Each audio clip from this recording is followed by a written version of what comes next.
Assalamualaikum warahmatullahi wabarakatuh. Salam santri sampai mati. Ulama mengatakan sholat jemaah itu paling baik di masjid untuk sholat fardu. Untuk sholat sunnah malah beberapa sebagian di rumah. Sesuai sabda Nabi, la taj'alu buyutakum qubura. Jangan jadikan rumah kalian sebagai kuburan. Simak penjelasan lengkapnya berikut ini. Semoga bermanfaat, semoga barokah. Assalamualaikum warahmatullahi wabarakatuh. Bismillahirrahmanirrahim. Rabbi shrah li sadri wa yassir li amri wahlul 'uqdatam min lisani yafqahu qawli. Allahumma shalli wa sallim wa barik ala habibika Mustafa sayyidina Maulana Muhammadin wa ala alihi washabihi asma'in, amma ba'du. Kayak apa Amerika, kayak apa Korea? Saya itu pernah di Korea, katanya negara ateis. Di sana TKI yang nyari uang, ternyata di sana itu bikin masjid. Coba kalau Allah menghendaki, di Korea ada masjid. Karena bikin masjid gak boleh, kalau nyewa boleh. Jadi Korea itu ada satu aturan kayak di Jepang, kayak di umumnya negara maju. Yang sudah fungsi sosial itu tetap sosial, gak boleh menambah yang baru. Jadi kalau dari gereja dibeli masjid boleh, tapi kalau tanah lapang dipakai masjid gak boleh karena ngurangi tanah. Tapi kalau dari gereja jadi masjid boleh, dari bar untuk masjid boleh, dari pantai asuhan jadi masjid boleh. Pokoknya yang fungsi sosial.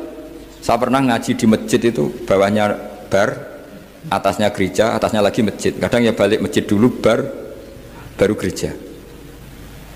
Karena memang yang sudah kawasan sosial ya kawasan publik ya untuk publik. Kita tidak pernah mengira kalau di sana ada tauhid. Tapi Allah itu Al-Hadi, apa? Allah itu Al-Hadi. Sehingga ya delala ada orang Indonesia kerja di sana, terus nuraninya tersiksa kalau tidak ada tempat sujud. Akhirnya mereka urunan bikin masjid. Banyak yang santri saya bersering ngaji saya. Ya saya ulang lagi ya. Jadi cara mikir khitab sama Allah gitu dulu ya. Enggak boleh kamu berpikir khawarid yang membatasi kekuasaan atau hidayatnya Allah Subhanahu wa ta'ala. Karena kita tidak pernah tahu. Sa'labah ngomong gitu itu masalah besar. Karena mengatakan kekasihnya Allah itu pemungli. Karena tadi, wah ini tidak zakat lagi tapi apa? Pungli. Ini apa? Pemerasan. Karena tadi jumlahnya sudah sekitar 4.000, zakatnya kan banyak sekali. Makanya saya mohon, saya model di UI itu setuju kalau zakatnya dimulai dari kecil lebih ringan. Misalnya kita gaji 1 juta dipotong 25.000 kan ringan. Tapi kalau gaji kamu 1 miliar kan mendingan untuk bayar supir, buat yang jaga gudang, kan mesti pikir aja sudah macam-macam daripada dipakai zakat. Ya, jadi diantara menganalisis Quran adalah apa? Dudukkan Allah sebagai malikul umur kulliha, yang menguasai semua urusan. Tapi kalau kita apapun hebatnya hanya sebagai ulama, hanya sebagai mufti, hanya sebagai kiai, itu tidak punya otoritas. Sehingga misalnya banyak kan, misalnya anak yang kita cintai, kita modali malah bangkrut, yang tidak kita modali malah kaya, karena urusan tidak di tangan kita tapi di tangan Allah Subhanahu wa ta'ala. Masjid juga gitu. Masjid yang dikelola secara sehat, ramai jamaahnya gini-gini, itu dikelola oleh manajemen. Ada masjid yang kelihatannya sepi, jamaahnya ya sedikit apa, tapi kadang-kadang diridhoni Allah.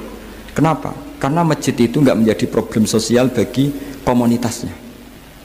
Saya beri contoh, masjid ramai tentu baik, nggak perlu saya ceritakan, karena masjid ramai itu ya mesti baik. Masjid yang banyak jamaahnya tentu baik, itu nggak usah dibicarakan. Tapi ada beberapa masjid yang sepi, tapi Allah itu suka. Kenapa? Karena lembaga agama itu nggak boleh mengganggu sistem sosial. Jadi kita tidak pernah tahu cara berpikir Nabi.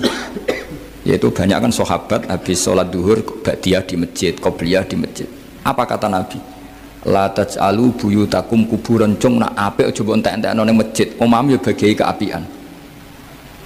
Rumah kamu jangan jadikan kuburan. Jadi sholat sunatnya di masjid, ba'diyahnya di masjid. Pulang-pulang tanya, mah makannya di mana? Terus marah-marah karena kurang disediakan makanan.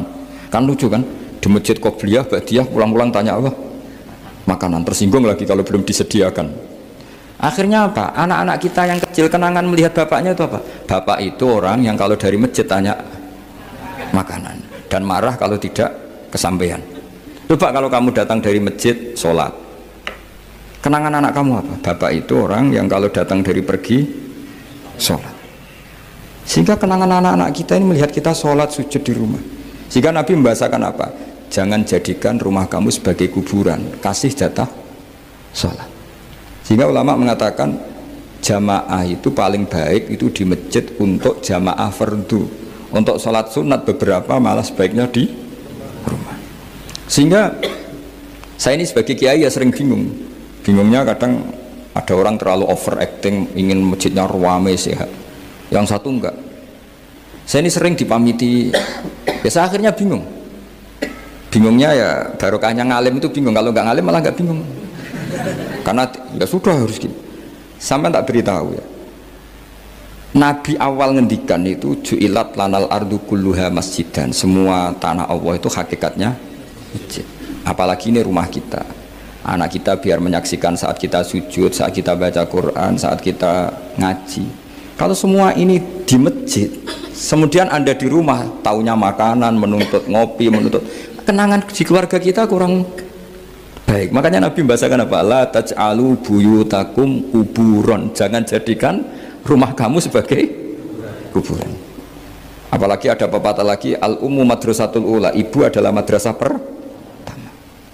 Coba kalau kita ngajarin Quran di rumah, ya tentu masjid ya tetap ada kegiatan, tapi jangan sampai mematikan rumah. Sehingga kita sebagai ulama itu ada masjid rame ya seneng, ada masjid setengah rame ya nggak apa-apa, asal efeknya menyebar ke masyarakat. Jadi ramenya masjid ya baik, tidak ramai. Kalau yang ramai ibadah di rumah-rumah juga baik. Maka dulu zaman Nabi Musa malah istilahnya waj'alu buyutakum qiblatan wa aqimus sholat. Jadikan rumah kamu sebagai kiblat, sebagai tempat ibadah. Coba kenangannya Nabi kalau sholat malam itu di rumah apa di masjid? Di rumah. Sehingga Aisyah punya kenangan sampai hatta waromat kodamau, sehingga kakinya Nabi bengkak. Dan Nabi alami saja. Kamu kira Nabi sholat punya kayak anak-anak sekarang kan yang ada ruang sholat? Ternyata hanya dipasang sajadah sama tasbih, nggak pernah dipakai. Kalau Nabi enggak, yang dipakai Sayyidah Aisyah itu ya tempat sholat. Sehingga kata Aisyah, Nabi itu sholat di tempat tidur saya. Kalau Nabi sedang berdiri, kakiku tak selonjorkan. Kalau Nabi sujud, kakiku tak ingkretkan. Ya di tempat Sayyidah Aisyah tidur itu Nabi sholat. Pas berdiri kan berdirinya Nabi lama, Aisyah selonjor. Pas Nabi mau sujud, kakinya diingkretkan. Segampang itu Nabi. Akhirnya apa?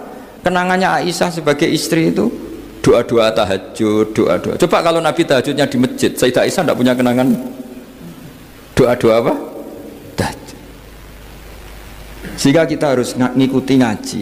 Kalau nuruti teori ya, sholat itu ibadah. Sebaiknya kalau ibadah ya di tempat ibadah. Tidak seperti itu cara pandang. Kata Nabi, semua buminya Allah adalah saksi kita ketika ketemu Allah. Semakin saksi itu banyak, maka semakin baik. Maka kalau sholat sunat, kesunatannya itu pindah-pindah tempat. Tapi ya jangan terlalu habis di sini terus pakai mobil ke sana. Iya, kalau pas di perempatan ada orang cantik nggak jadi diterusin nanti. Tapi ini sama saya cerita ya. Jadi di antara mengkaji Quran itu mengkaji cara Allah membuat khitab. Dan yang kunci semua adalah Allah adalah zat sing otoritatif, malikul umurikul dia, pengendali dari semua. Maka kalau nyifati Allah ya tetap yaghfiru liman yasha wa yu'adzibu may yasha. Jangan pernah mengambil otoritasnya Allah Subhanahu wa taala.